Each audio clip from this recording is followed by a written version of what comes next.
On today's episode of Crossfire Podcast, we'll be going through a ton of gaming news from the past couple of weeks. And our topic of the show, what are must-play games? What do we feel are must-play games? And let's just chat about must-play games. What do you think, David? Let's go. Let's go. Here we go.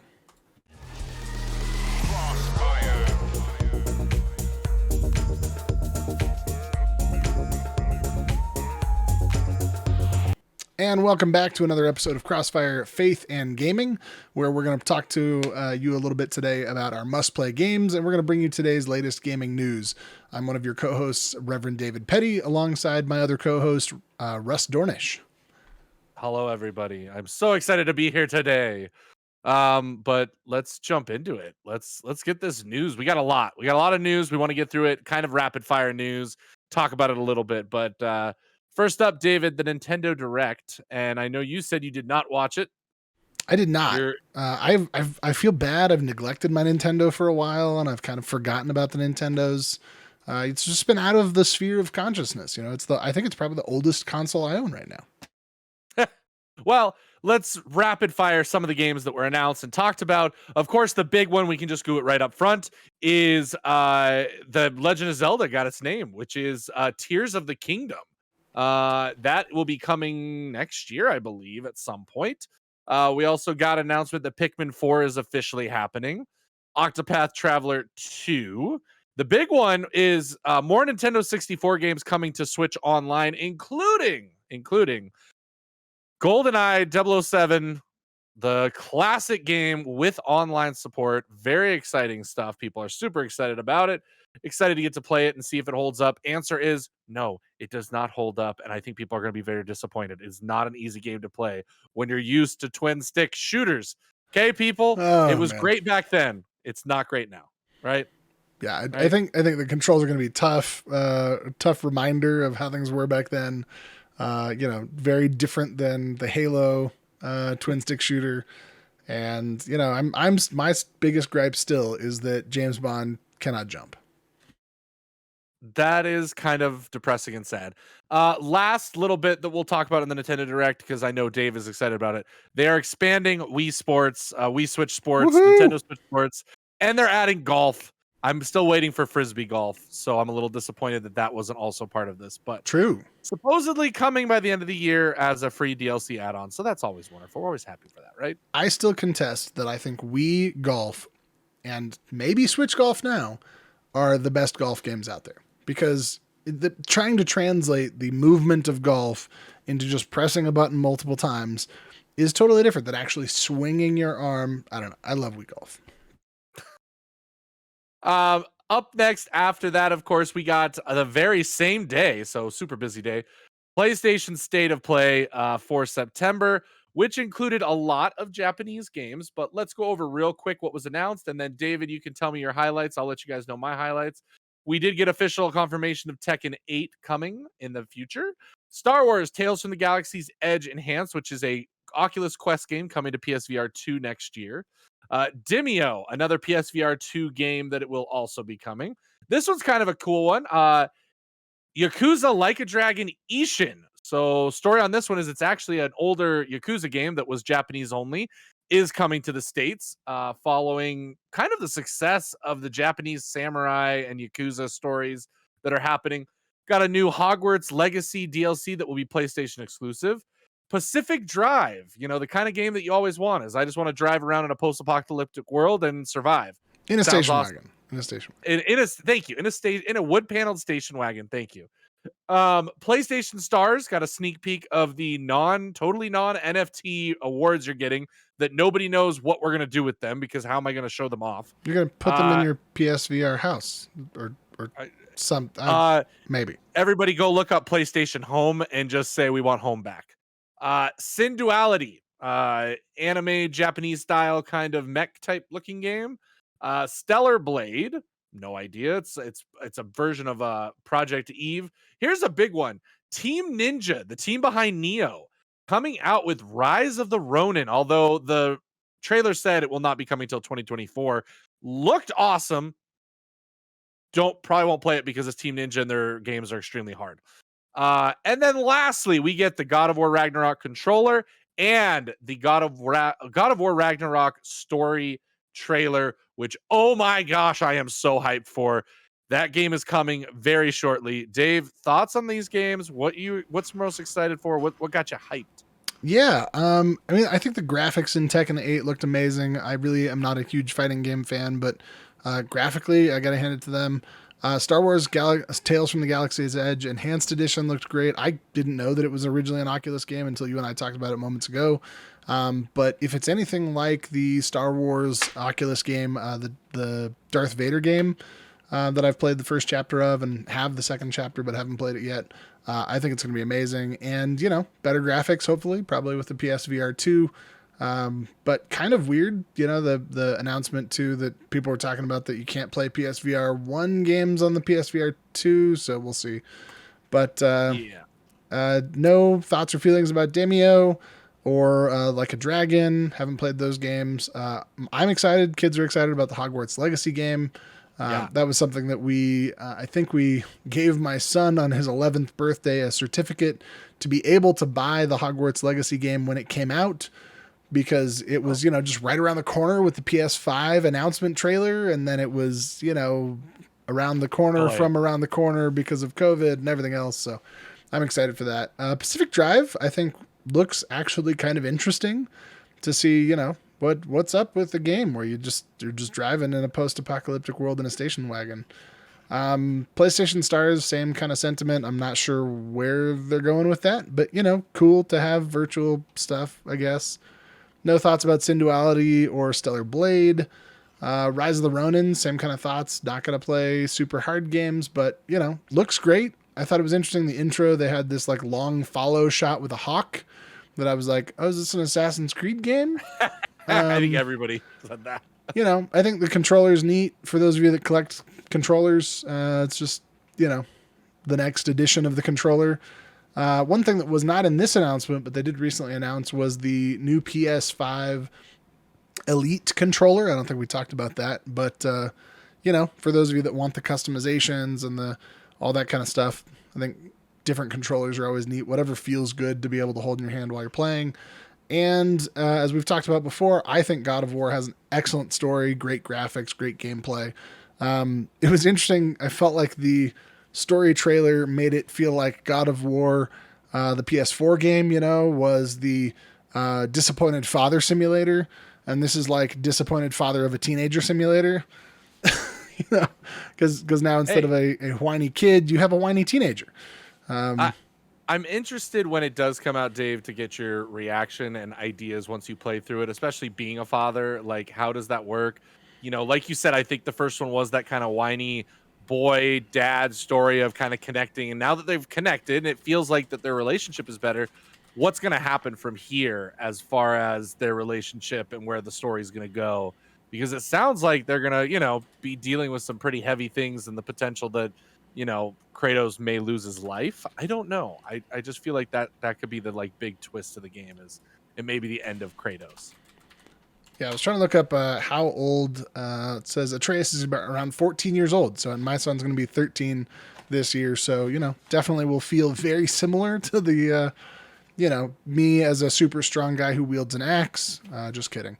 But, yeah, you're bald. I'm bald. If I just got super ripped and grew out a little bit more beard and face paint and, all that. But I thought it looks gorgeous. I'm curious to see, especially how they integrate with it being a PS exclusive, what and how much they integrate the haptics, which I think are some of the best things about the PS exclusives, into the feel of wielding the axe, the feel of pulling back on the bow. Excited to see how that plays into it. Yeah. Up next, Ubisoft had an event where they talked about a lot of Assassin's Creed. So we've got a lot of Assassin's Creed coming. While we did not get an Assassin's Creed this year, we did get what is called Assassin's Creed Infinity, which will be a new platform that will house Assassin's Creed games going forward. So multiple games will be coming out. It'll be kind of a hub platform area for you to be able to tie all your games together, tie the story together, and then you'll go into your actual individual games, including the 2 announced games for consoles and PC, of course, being Assassin's Creed Mirage and Assassin's Creed finally going to Japan. Um, Again, this is a no-brainer. People have been asking for the Assassin's Creed Japan, and then Ghost of Tsushima came out and said, "Hey, look, we can do it." And other games have come out. Like, come on, seriously, Assassin's Creed. This is the one like place that we wanted things to go to the most. So the code name for the Japan game is codename Red. We do not know the official title. We're probably a couple years away from that as well. Dave, your thoughts? I mean, you are an Assassin's Creed fan. You have played the other ones a little bit, dabbled in the Assassin's Creed lore. Are you excited for these new announced? The Mirage, located in is it Egypt or the Middle East that we're going? I thought it's not Egypt. We already have it Egypt. It's Iran. Let's see here. Iraq. It says, yeah, I think it's Iraq. So Baghdad, right? Is in there. There it is. So, I think it's going to be interesting to see what they do with it. It'll be interesting to see where they go. I loved Assassin's Creed Odyssey. I did not get back and play Assassin's Creed Origins yet, and I have Assassin's Creed Valhalla, but I have not even touched it because people just say, "Hey, this is a game that is like a 120-hour playthrough." If you especially if you get sidetracked on any of the side missions, you're just going to lose time. So, unless I get laid off and suddenly don't have a job or something, or find myself with a overabundance of free time, I don't think that's a game I'm going to pick up. It's just hard to feel like I really want to invest 120 hours into. I mean, that's what, at 40 hours a week, that's a full-time job for 3 weeks. It's rough. So, but I do love those games. I think they're great. It's interesting. One of the articles I read on Games Radar Plus said Assassin's Creed Mirage is bringing back Unity's parkour into the game. So there are some people that are hopeful for more original Assassin's Creed. Those who are disappointed with the direction that Assassin's Creed has gone. I do think the launcher is a weird and interesting idea. On the one hand, kind of cool to tie the games together. On the other hand, I feel like there's so many launchers and it's like you've got to have the Epic Games launcher and the Ubisoft launcher and the so you've got all these different game platforms that have the place where you put your credits or your XP to get the things that and so now you're going to have an Assassin's Creed launcher as part of the Ubisoft launcher. It just seems overly complicated, and maybe if you're super into those games, maybe this is exactly what you're looking for. To me, it just sounds overly complicated, and maybe they're trying to sell NFTs.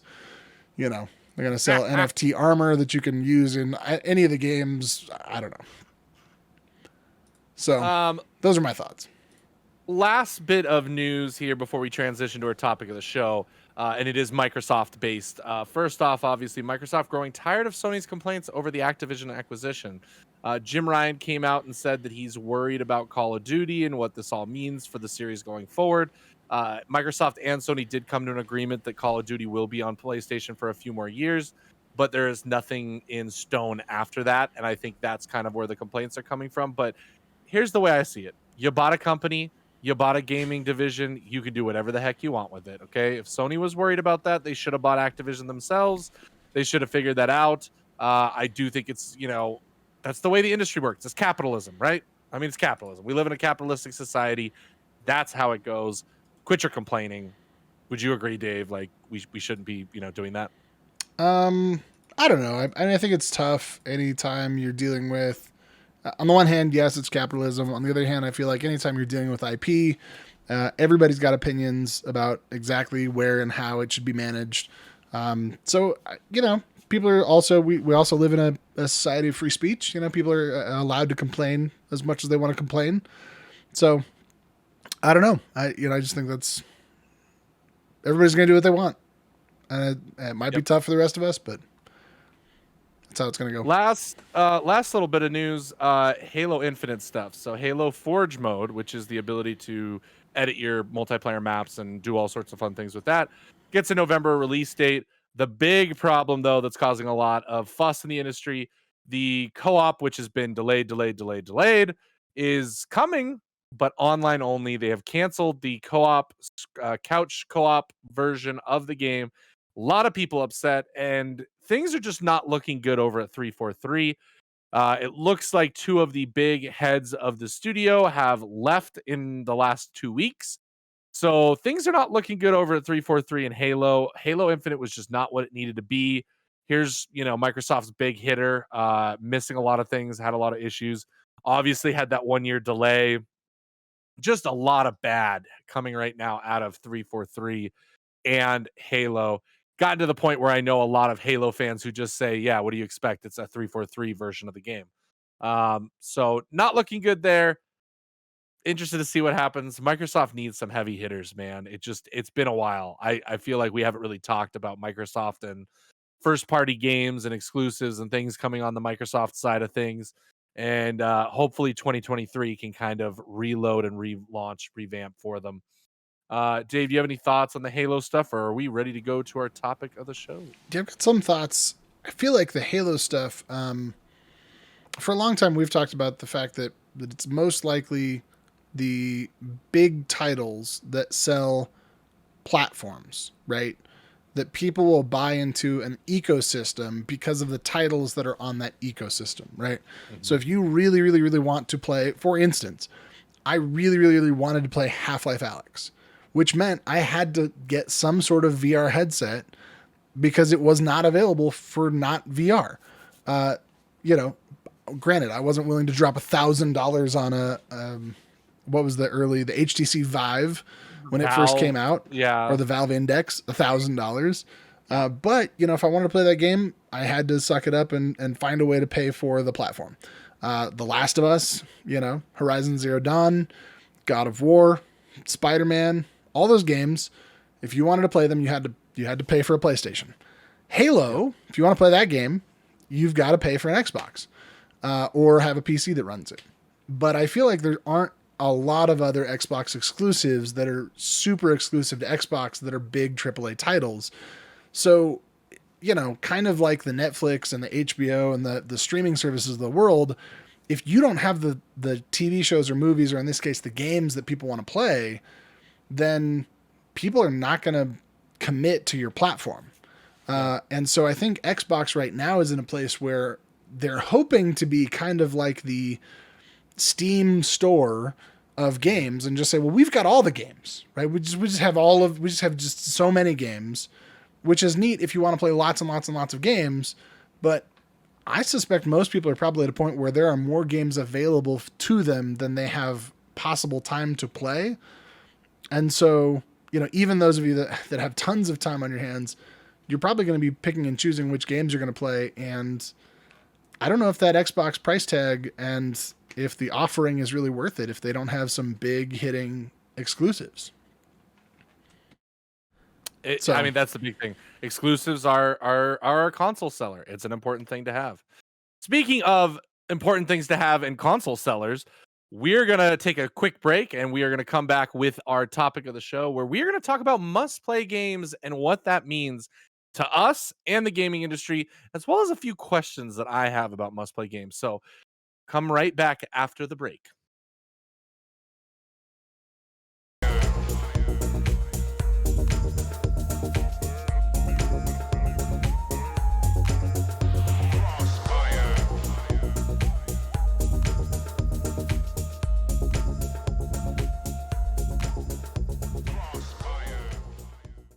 Gaming, where we bring you the news and all the good stuff. And this week's good stuff is that we are going to be talking about our list of must-play games. And so to tell you a little bit more about that and intro our other guest is Russ Dornish. Hello, everybody. This is going to be kind of a fun, interesting segment that we're kind of excited to bring to you. Joining us as well, who wasn't here for the first part of the podcast with the news, is our man, Brian. Brian, say hello to everybody. Hey everybody, it's good to be here. So to start this part, I'm gonna kind of define and go through a little bit of some questions in regards to what makes a must-play game, what does this look like, and then we're gonna get into our list, which, by the way, a first on the entire internet, a top 56 games that you must play in no particular order. We'll get to that in just a little bit. First, as I turn it over, we'll ask you first, Brian. What makes a must-play game must-play to you? Yeah, I think it's games that, you know, you're forming your opinion of games. These are games that you should have tried at some point, because if you want to like understand what type of games you really like, this list picks from every genre and sort of every type of game, both classic and modern, that are sort of the best of the best games, good representatives of types of games that you should try. Maybe they're not all for you, but some of these I think you're going to love. David, what do you think as far as your definition of what makes a must-play game must-play? Yeah, to me, it's about exposure. And I think that if let's say that you grew up on Call of Duty and you've only played Call of Duty and you play Call of Duty all the time.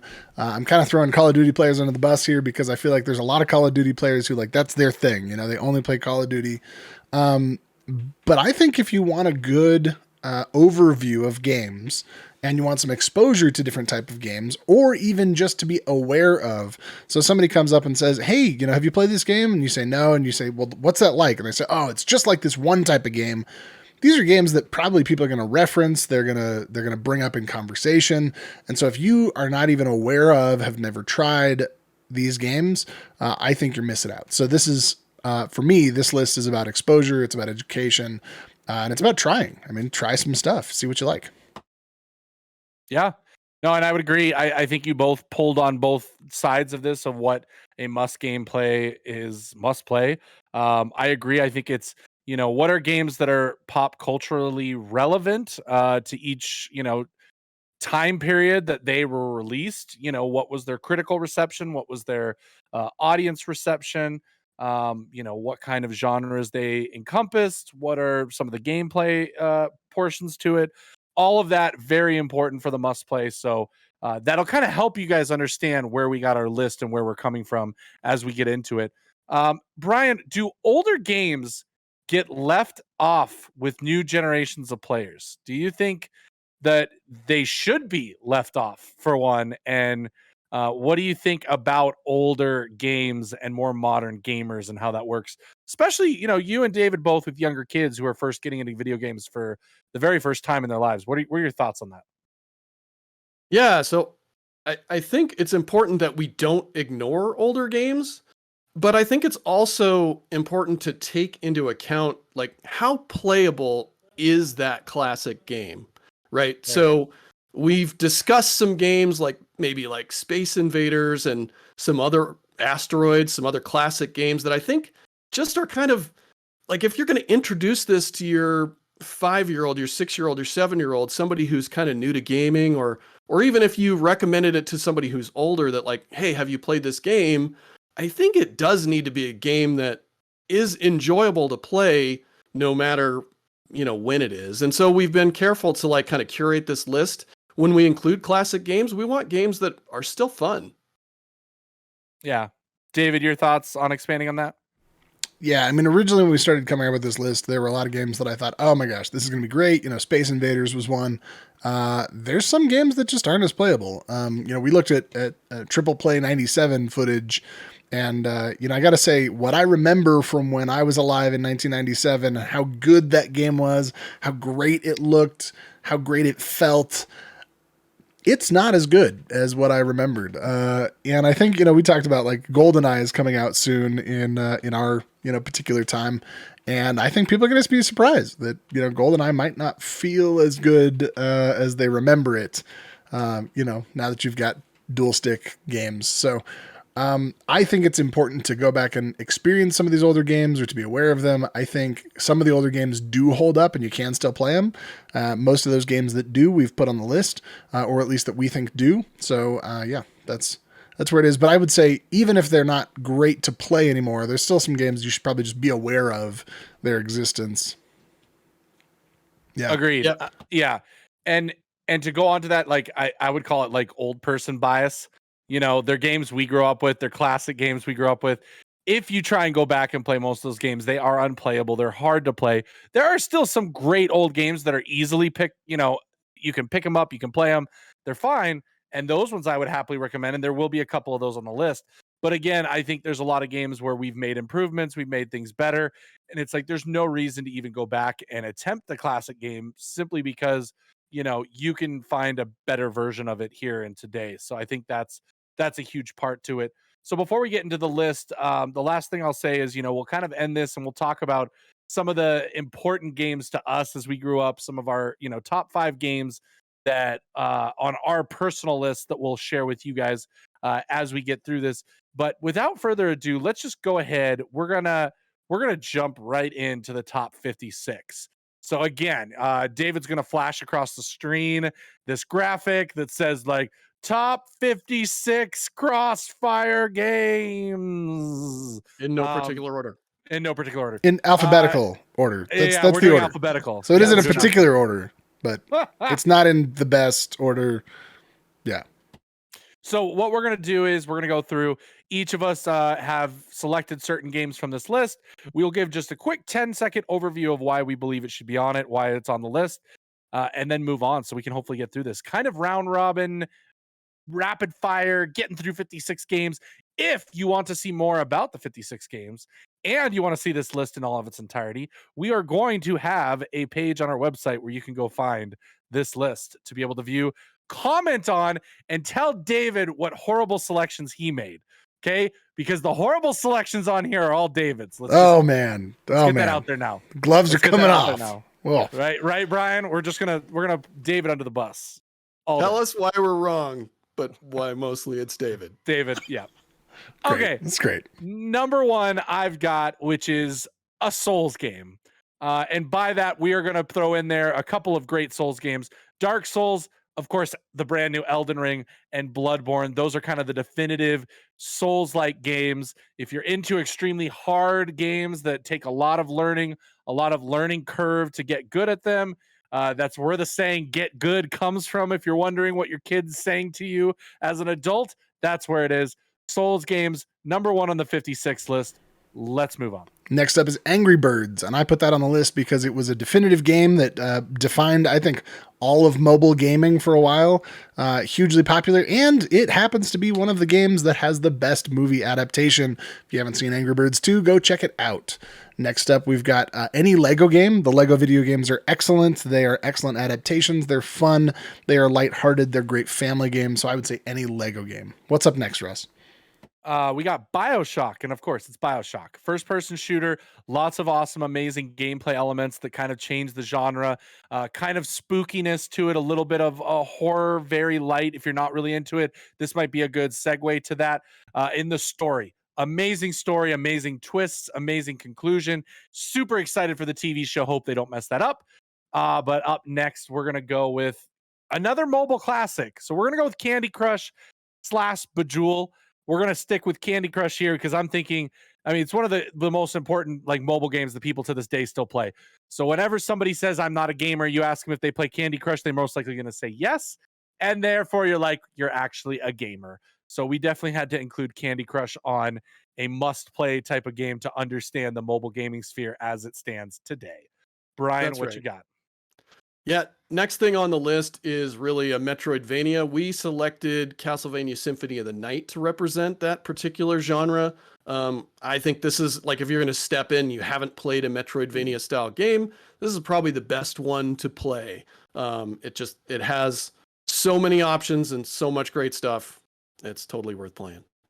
The next one on the list is Civilization, and you can pick up probably almost any of these. The first one maybe is, a little old and clunky, but a lot of the more modern ones are great. They do a great job of just like taking you through history and making that into a game. They're great. David, what's next? Next up is Deus Ex. I put that on the list because for me, it was one of the first game I think I ever played that had major shocking twists and turns that, it was like halfway through the game, you're like, everything I thought I knew is gone. And yeah, I just think it was a great game. Very deep exploration in that game. So what's up next?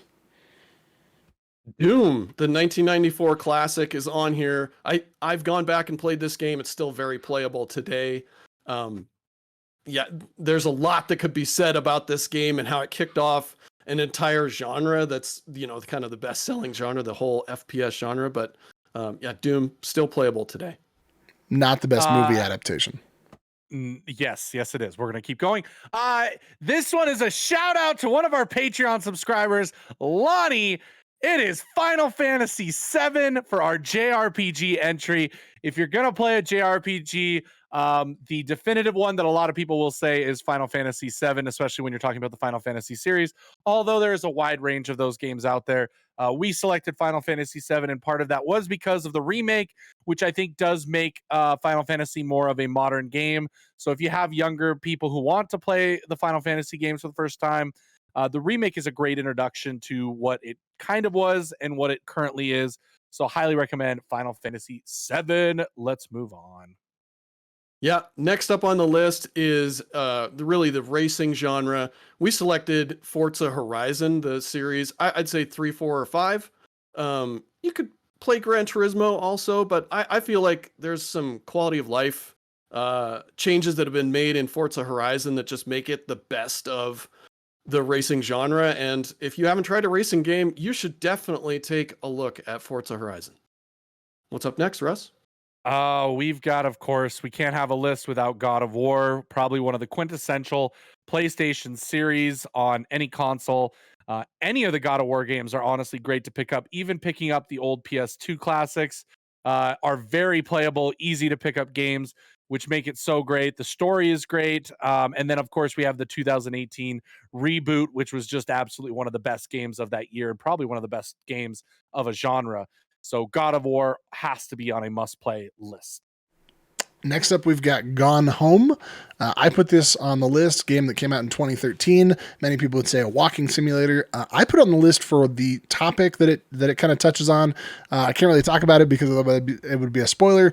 But Gone Home, walking sim that really just it immerses you in this world and it walks you through. It's like a 2 or 3 hour game. Great game, phenomenal, and touches on a topic that was hard at its time. So next up, we've got Grim Fandango, one of the best LucasArts, in the Lucas games. What was it called? I'm gonna lose. I'm just gonna flub this whole thing.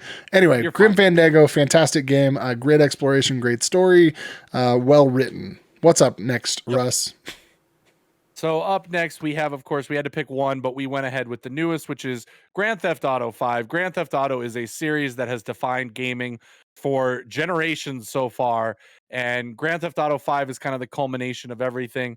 If someone is going to pick up a Grand Theft Auto game for the very first time, they might as well go with Grand Theft Auto 5 to see what all of the games are truly about and how amazing they actually are.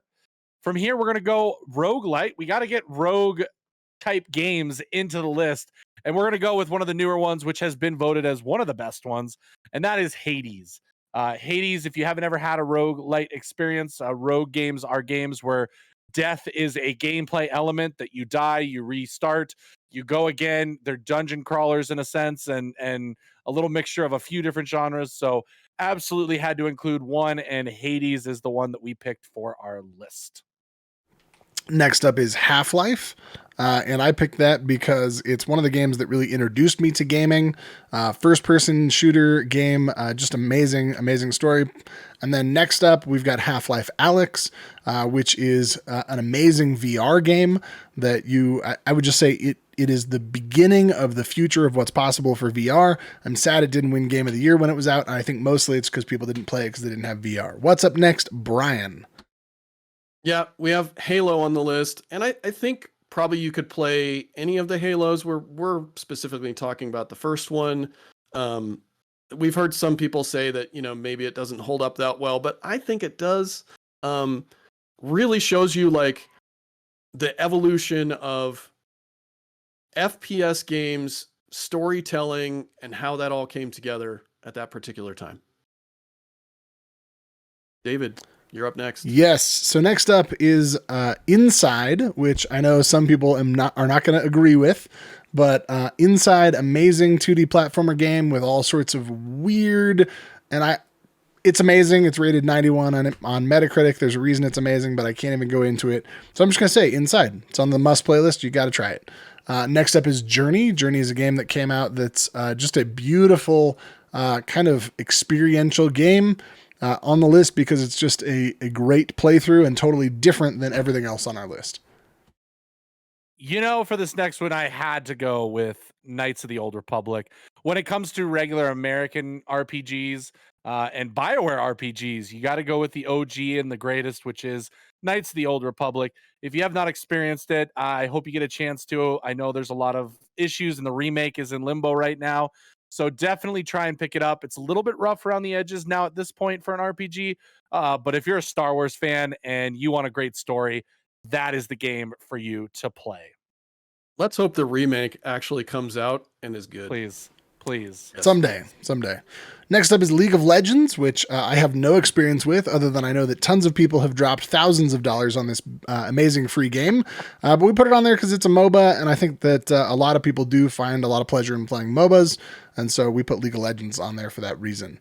Next up is Legend of Zelda, which I have played Breath of the Wild. We have Ocarina of Time on there as the best video game of all time, according to Metacritic and some many other lists. But I think Legend of Zelda is amazing. Everybody should play at least some Zelda game to understand what they're getting into. So next up is Life is Strange, which I'm just going to say is a beautiful story, probably one of my favorite stories, and you should pick it up if you like experiential story games. We can't have a list of best games without having some 3D platformers on it. We've kind of tied them all together in one spot. So that does include games such as Mario 64, Mario Galaxy, Banjo-Kazooie, Crash Bandicoot, and Spyro. This is where your video game mascots come into play. And 3D platformers are some of the best games, especially for casual gamers to pick up and play. So highly recommend you find one of these wonderful titles and give them a shot. From here, of course, we got to go with the classic. We go from Mario 64 and Mario Galaxy to Mario Kart, which is one of the highest selling racing games of all time and a easy pickup for the entire family. Probably one of the best attributes is the fact that grandma can pick it up and play with you and have a lot of fun. So highly recommend that everybody at some point tries a Mario Kart. Yeah, especially the new one has a lot of like driver assist. So even a really young child can play that game and have a lot of fun. Yep. All right, next up on the list is Minecraft. Yeah, if you haven't played Minecraft, you should try it. It is almost undefinable, right? It has so much stuff in it and so many different things to do for different gamers. It's just kind of an amazing thing. And again, if you haven't tried it, give Minecraft a shot. Yeah, it's like the Lego of video games. Can do anything with it. Next up on the list is Microsoft Flight Simulator. We put that on the list. I don't think we have any other flying games on here, but kind of as the definitive flying game. I played it when I was a kid, back when it was like Flight Simulator 2000. I'd recommend you pick up 2020. Also, you can fly and see your home or wherever it is in the world you want to see. So what they've done in 2020 is just incredible. Definitely you should try Flight Simulator 2020. What's up next, Brian? Yeah, Miss Pac-Man is next. So we had to get some classic games in here, and we really wanted to push for ones that if you gave this to a young person who hadn't played it, that they would actually have a lot of fun playing it. Games that are still playable. Miss Pac-Man is totally still a playable game and still fun. And it gives that person the experience of, here's what gaming was like quite a long time ago. So what's up next, David? Next up is Portal, and I put 1 or 2. I really like 2 better than 1, but I think you should definitely play both of them. Portal, amazing puzzle game from Valve. Puzzles and humor. I'd say it's probably one of the most fun and funniest games I've ever played. And just the whole thing is just this wonderful, wild experience. And at the end, you get cake. So next up, we've got PUBG and Fortnite, which we put on the list. And I would say PUBG or Fortnite, you got to play some sort of battle royale game. Didn't put Realm Royale on there when you turn into a chicken, but you should definitely play some sort of battle royale game, PUBG or Fortnite. So that's what's on the list there. What's up next, Russ? Game that you finally finished, right? Yes, I did. And that would be the Red Dead Redemption series, another Rockstar classic on this list. Red Dead Redemption just takes the cowboy genre, which everybody loves, and makes it pretty much you live out your life as a cowboy in some amazing scenes, scenery, one of the best looking games of all time in Red Dead Redemption 2. And again, taking that GTA 5 formula in an amazing open world game and applying it to cowboys. What can go wrong there? It's perfection. And then, of course, we have to have at least one. We're in the R's. That means we have to have Resident Evil as a defining genre for the horror series. But we went with the all-time classic, which most people have in probably the top 5 all-time greatest games, and that would be Resident Evil 4. We've got the remake coming next year, so people hold on to playing that yet. I feel like the remake is going to be the definitive addition to playing that game. So Resident Evil on the list. David, we have a surprising one coming up next. What is the next one after Resident Evil, and why did you pick it? Yeah, I picked Road Rash because I think, we got some racing games. We don't have any motorcycle racing games. For me, it was just such a very different game when I was playing it. Definitely kind of violent. You smack people with chains while you're riding a motorcycle.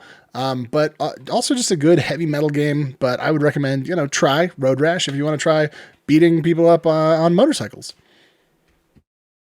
And next we have Rocket League, a game that I feel like is different than a lot of other multiplayer games, and is really something you should experience. If you think of like online sports games and the way they kind of limit you, Rocket League really gives you a way to express yourself in a game that I think few other games do. So definitely worth a shot. Yeah. Also, just want to throw on there, Rocket League, one of the few games you can chat, and that the chat, as long as people don't type regular text, will probably be relatively clean. So, Roller Coaster Tycoon 2 might be toxic, but it'll be clean. So Roller Coaster Tycoon is what's next on our list. We put Roller Coaster Tycoon 2 as a theme park simulator game. I think the pinnacle of theme park simulator games. After that, they became more realistic, more complex, and kind of less fun, I think. But Roller Coaster Tycoon 2, beautiful, wonderful game. Russ, next. Another PlayStation defining game, and of course, it's going to be me that talks about it. It's Shadow of the Colossus. If you have not experienced this atmospheric, beautiful, gorgeous story, I absolutely recommend that you pick it up and play it. Give it a try. Very interesting. I don't even really know how to define it genre-wise.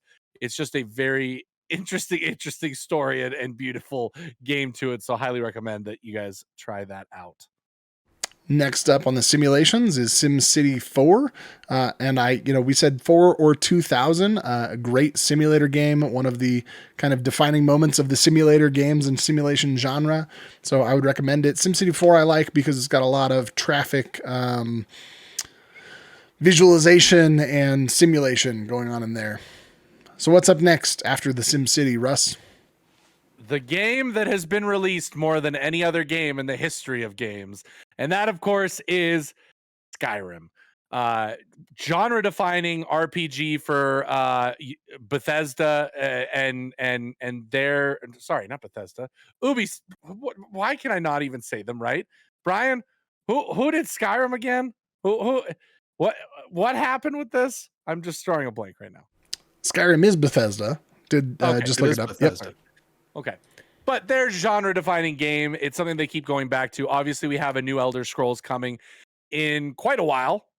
Who knows, after Starfield. But you can't have a game of, must-play games without having Skyrim on there. Because you can literally play it on anything, including a fridge. But, that's just something completely different. Sorry, I had to throw the fridge joke in there. Up next, we've got, of course, if you have Mario, you've got to have his rival, his opposite, the 90s version of good versus evil, any type of genre defining, but the Red Sox versus the Yankees.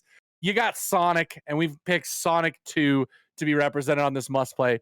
Sonic games are super easy to pick up.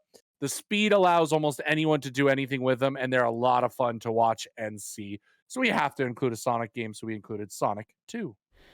Next up, we've got StarCraft, which I put on there as a fun real-time strategy game. And I would say probably in that category, we could put any real-time strategy game. Probably I would say StarCraft or Warcraft, the early Warcraft, not the world of, Command and Conquer. Command and Conquer. The real-time strategy genre, you should definitely pick up and try anytime you can. But I think StarCraft 2 probably is the genre-defining one for me. So what's up after StarCraft? Brian? Yeah. Stardew Valley comes up next, or Animal Crossing, which is kind of what Stardew Valley is based on, among other things. But this is essentially a farming simulator, but there's a lot more going on in this game. It's almost hard to describe, but there's so many things you can do. And it's so chill that it makes it different than many other type of games. And if you haven't experienced this type of game, you definitely should try Stardew Valley.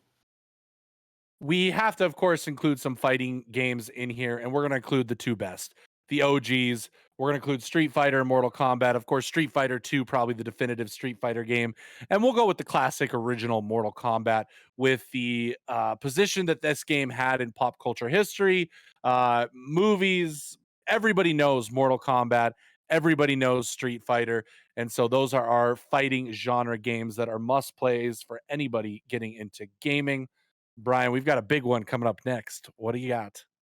Yeah, and I think anybody who plays games should play this game. And we're, of course, going to talk about Super Mario Brothers, the original 1985 game, or certainly try, I mean, honestly, there's tons of games in this series, including Super Mario World, that are standout 2D platformers. Any of these Mario games are very, very playable today. They're a great way to start kids out with gaming. Because they're so easy to pick up and play and understand. And even somebody who's 5 can generally start to make progress in the first level and have fun. So you're not a complete gamer, definitely, if you haven't played one of these.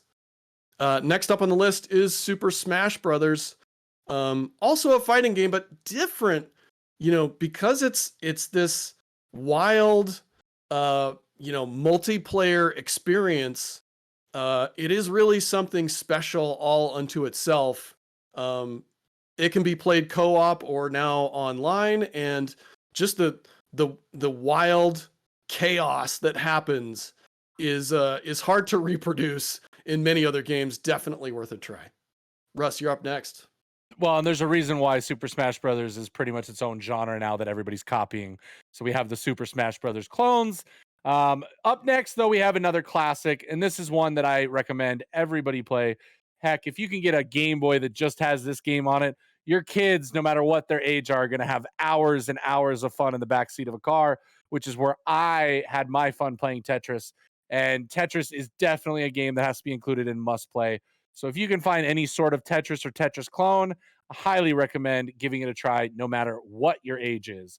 We transition from Tetris and we go to one of the deepest, most depressing games of all time, if we want to call it that, but also probably one of the greatest game stories / gameplay combinations in the history of gaming. And that is The Last of Us, part 1 or part 2. The series is absolutely genre defining for games. If you're into stories, if you're into, great gameplay, if you're into great looking games, Last of Us is a must play for anyone, and you must play through the entire games. Please, please, please, for the sake of gaming, do that. David, what are we going from Last of Us to now? We've got to be the only list on the planet that has Super Smash Bros., then Tetris, then The Last of Us, and then The Sims. So The Sims is up next. I put that on there. I think, fascinating game that when I was a kid, I used to wonder, what would it be like if you had a game that just simulated life? And then they came out with The Sims, and that pretty much did that. And I don't really play The Sims much these days. When I was a kid, I played it a lot while I was just building houses. But The Sims, I think for a lot of people, is a huge game. And it's made the company that makes it a lot of money. So The Sims, I would put next on the list as a must play, must try at least. Brian, what's next as a simulation of a real world scenario? Yeah, next on the list is The Stanley Parable, a game that messes with you in ways that I think few other games do. Something really special that, when I first picked up this game, I did not expect. It will totally mess with your expectations and is definitely worth giving a shot. It may not be your thing, but you should give it a shot. We're now into the big section of our list because we're on to 51 of 56 games.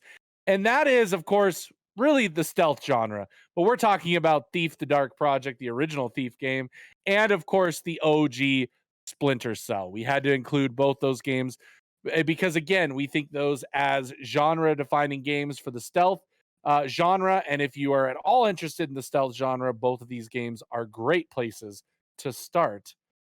From there, we switch off to another franchise that has really defined a number of generations, and that is the Tomb Raider franchise. We're not going to put any specific games because there is such a vast difference in so many of these games. But we recommend that you pick one of these games up, excuse me, as I die during Tomb Raider, and give them a shot. So absolutely Tomb Raider, very important. And then number 53, we've got to, of course, include this, the classic. Everyone grew up on it. Kids nowadays can enjoy it as well. And that is the Tony Hawk series. And right now, the Tony Hawk remake for 1 and 2 is an absolute classic that everyone can pick up and play. A new way of playing the game with slightly updated graphics and physics. Highly recommend that anybody who at all is interested in video games at least gives that attempt. And let's be honest, Tony Hawk probably has one of the greatest gaming soundtracks of all time. David, how are we getting close to wrapping this up? We are getting close. After Tony Hawk, we are at Wii Sports, another great sports franchise. I think Wii Sports totally changed gaming. It changed what we expected gaming could be. It's the reason that then Xbox tried to come out with the Kinect, which was a huge failure. But the idea of dancing around in your living room to play games, the Wii did this amazing thing, and especially with Wii Sports, that I think pretty much everybody that owned a Wii has played. And it's got one of my favorite ways to play golf. The Wii Sports does. So I dig Wii Sports. It's definitely also a must try. One of the most accessible games on the list, right? You could be 3 or 93. You're probably still going to love this game. Number 55, and we've got, of course, we can't include a list of games without this. I mean, it is literally a pop culture phenomenon. Everybody in the world knows about this game, whether they've played it or not. They have their judgments about it. There are some stigmas associated with this game, and that is World of Warcraft, the game that millions and millions of people logged into for hours and hours upon time back in the 2000s and continues to this day. So that's 55. Let's go to you got to have an MMO. We have to include one MMO. Yes, absolutely. Yep. So and last up. Number 56. Number 56. This is the last game. The pinnacle.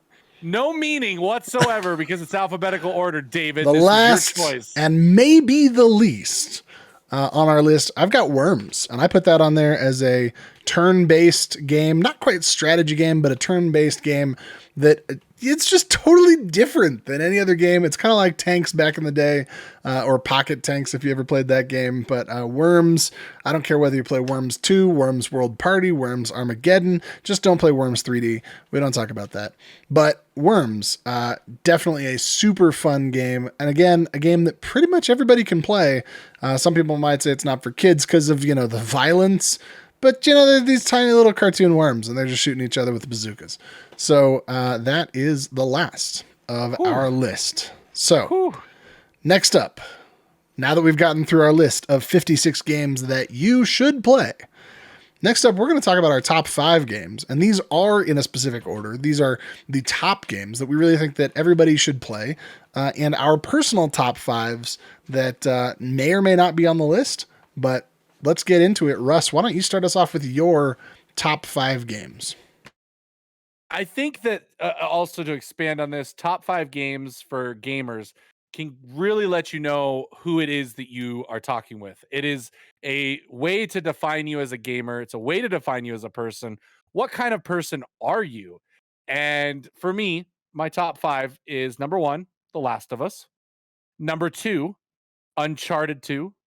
Number 3, Knights of the Old Republic. Number 4, 2018 God of War. And number 5, NFL 2K5. So you can kind of get an idea of who I am as a gamer. I'm really invested into story-heavy games. I'm also a sports gamer at heart. I will always be picking up sports games each and every year and enjoying them at my leisure because I play them so much. So I had to include one of my favorite sports games of all time. David, what is your top 5 formative games that define who David is as a person? Games that I don't know that these are games that define me as a person. These are some of my favorite games. And I thought about like games that I would be willing to play again, games that really, if I was stuck on a deserted island and I only had 5 games to play, what 5 games? Or, if you were only allowed to play 5 games, what 5 games do I think you should play? Now, granted, these are not for ages all. These are for, first off on my list is The Last of Us Part 2. And the reason that is on there is because it's a game that I think probably the single game that made me feel the most feels throughout the game. I mean, it was an emotional roller coaster. There was the unexpected. It's probably the only game I've ever played that has fighting in it that I didn't want to fight. Like, imagine a game that is so well built that they say, we want to give you a game where you fight other people, but you're so tired of fighting that you're not going to wanna. Like, blew my mind. Anyway, next up on my list is Grim Fandango. I put that on there because I think it's just such a fun exploration of this world, the Day of the Dead. You've got Manny Calavera, that is basically, Calavera, right? Anyway, Manny, wonderful character, beautiful game, fun game, great soundtrack. Overall, just an all-around good time. Next up is Half-Life Alyx, which for me was just opening a whole new world of what's possible in video games. The idea that you're actually in the game, that you're moving, that you're touching, that you actually have to like physically reload your gun before attacking the next thing that's attacking you, rather than just press the reload button. You're like, oh, I've got to grab the thing. I've got to do that, Anyway, amazing, beautiful, great game. Next up is Minecraft, because of the endless possibilities that are in Minecraft that you really could do anything, whether you're in creative mode and you just want to I'm going to build a huge tower, or whether you're in survival mode and you say, well, I really want to build a house, but first I've got to go mine this material and I've got to cut down these trees and then I've got to venture halfway across the world and I've got to find a donkey and, Minecraft, super cool game, amazing possibilities. And then last I would say Portal 2, because, there's nothing else that's fun and lighthearted on my list. And I think, Portal 2 is just, it's a good, fun time. Like it is, you can't play that game without just kind of enjoying the humor in it. So that's my top 5 of who am I as a gamer. Brian, what about you? What are your top 5? Yeah, my top 5, I think, says a lot about what kind of gamer that I am. Number 1 for me is Dwarf Fortress. The number of things that you can do and can happen to you in this game is incredible. I think it's probably the deepest simulation that, in terms of gaming, that exists. I mean, maybe there's some, but it simulates things all the way down to fingers getting injured and things. It's absolutely insane. And like I said, the number of different things that can happen to your dwarves in this game is countless, and makes it so that every time you play this game, it's totally different. The next on the list, my number 2 game, is XCOM UFO Defense. This is the 1994 version. I do love the remakes. Those are good too, but the original game for me is more atmospheric and, again, opens up way more possibilities. There are so many strategy things that you can do in this game that are completely crazy but work. And man, also for me, just a game that came along at the right time as well. So the next on my list, number 3, Forza Horizon 3. For me, 3 is the favorite of the Horizon games. Mostly because I just really love the map. It has a lot of diversity. It's set in Australia. So it has everything from deserts to lush rainforest to coastal areas. And I just love zoning out and driving super fast all over the map, and trying crazy stunts, getting into the occasional race. Love that game. Next on the list, number 4, Stardew Valley. A game you can sink a lot of hours into, and is super chill. Just a great game to spend time in. A game that kind of doesn't make you feel unsafe unless you want to. If you want that challenge, it's there, but if you just want to chill out and farm, it'll totally let you do that. And then final on my list, number 5, Guacamelee. Sort of a beat 'em up game, just like with lots of combos, and really tons of challenge if you want it. A game that's fun to start out with, but that, the deeper you go into it, the more there is. So it just keeps offering you challenge after challenge, to the point where there's some things that I definitely haven't done in this game. So Guacamelee is my number 5, and that's my list. Awesome. Well, I was going to say, any of us have any questions for the others about their lists, about their choices, about what it means to have top games? The big thing I was going to say, because you said, oh, these games don't define me, like whatever. Like they absolutely do. Like they tell a story about who we are as people. You look at my list, you can already guess. Okay, Russ loves PlayStation. Russ loves Star Wars. Russ loves football, sports.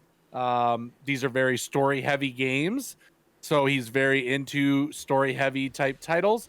None of these games are truly online multiplayer. Russ stays away from that. Like, you can get things from your personality, what you like, what you do. I see David's list. I see, again, a deep love of story with Last of Us Grimm, Half-Life. I see his ability to create, and his what he wants as far as creativity goes. And then just again too, I think this is a big part of him, but I already know this because I cheat. But you love your graphics, you love the way games look. These are all very good looking games in their own rights, very stylistic games, and they're not mainstream games. I would think, like, yes, they're mainstream, but I mean, like, you don't got your Call of Duties, you don't got anything else. Like, I see this list and I was able to tell David, like, hey, you're gonna love Death Stranding. And sure enough, David loved Death Stranding. Beautiful game. Like, atmospheric, you get that portal great. kind of. Yeah. So you see that. I see Brian, like, I see a bunch of different things, racing, the Stardew Valley, just the ability to create and live within that world. Forza, kind of that same open. Forza, you can kind of do whatever you want in it. Like, yes, you can race races, but you can also just enjoy collecting cars and doing all that stuff. Guacamelee is just a great beat 'em up, side scroller. Definitely you enjoy those type of games. So as I see these lists of people that do top 5s, like, I think these really are like personality definers. This is almost your Enneagram in a way of like testing who you are as a person. Is okay, give me a top 5 list of video games that kind of define you, and this is what you get. And on that topic, I was going to say we might, maybe maybe not the next podcast, but maybe the future podcast, we could get into more detail about those gamer profiles that I know we talked about once, and the kind of detailed, Enneagram of gamers that gives everybody the, what is it that you want out of video games when you play them, and how is it that, this person is playing the same game as this person, and yet the reason they're playing it, they get something totally different out of that game.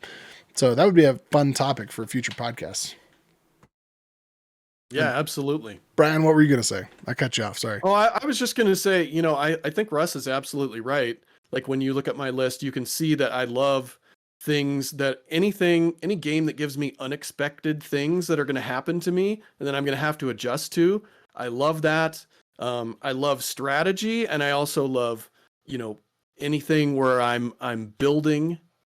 And I also love, like, games that give me a challenge and slowly increase that challenge over time. So I think you're absolutely right. I also think, David, the idea of, maybe in a future podcast, sharing the gamer profiles that we've done before, I think would be great. And we could go back to this list and talk specifically to why these games definitely fit our gamer profile. I can tell you that they do. Well, with that, we are now 45 minutes into our second segment after the news. And so that's probably about time to wrap it up as a podcast. We're a little over an hour. But any last thoughts from anybody? Brian, you got something to say? Yeah, I just wanted to say, we do say that, we kind of suggested that everyone should play these games at some point. And, I know some of these are mature titles. Obviously, we're, going to suggest that you handle those when you're ready for them, or, be be cognizant of that. Obviously, some of these games have more violence or other content, but they are excellent games, and we do think that, you know, when you're ready for that kind of thing, that they are worth checking out. Absolutely. And I think, you know, again, this is all subjective. These lists are fun. They're fun to debate. Feel free to debate us. Like, you know, throw it in our Discord, comment on the article that we post on the website if you come across it. You know, that's the whole fun part about this is let's debate. Did we leave off anything? Is there anything that you think should have been on the list, should have not been on the list? Worms, or you know, anything else like that?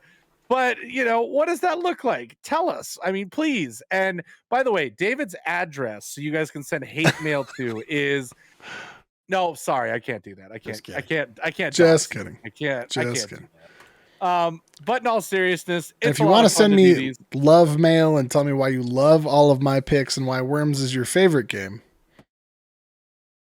that address doesn't exist because nobody's sending anything. You know, it's like they say at the end of Jungle Cruise, you know, if you've enjoyed my picks, my name has been David and I've been your tour guide. And if you've disliked them, my name has been Russ. Yes. Hey, we get it. Anytime you get a Jungle Cruise reference on a podcast, you've won the day. I really hope that people listen to this podcast and get to this point. That's right. They hear this joke. It's going to be great. And last thing I will say, we did talk about parenting. If you're a parent and you're listening to this and you're thinking, what's good for my kids in terms of age appropriateness in games? We did talk about that on episode 10 on our podcast a while back. Parenting and parenting tips for gamers. We'll probably come out with some more of those in the future. But we just think that it's really important that you pick what's really appropriate for you. And, you know, and even if you're not a kid, and even if you're not a parent, you could be a 48-year-old person, and maybe you know that certain games are not for you. So know your limits and ski within them, I would say. Ski free, not on our list. Weird. Anyway. And hey, you had to slip that in there. Had to slip that in there. But I think this has been a great podcast. We've enjoyed having you listening to it. As always, you can support us on Patreon. You can visit our Discord. You can visit our Facebook channel, our Facebook page, our Facebook group. You can go to our Twitch channel. You can follow us on Instagram, TikTok, and Twitter. And I think that's all the places. And if you forgot all of those, you can visit our website at churchforgamers.com. Brian, I'll give you the last word and you can give us the outro. No, I was just going to say, hey, come shout at us and tell us why we're wrong on our Discord. We'd love to have you. And that's it for Crossfire, Faith in Gaming. Thanks, everybody, for joining. Join us next time, guys. God bless you.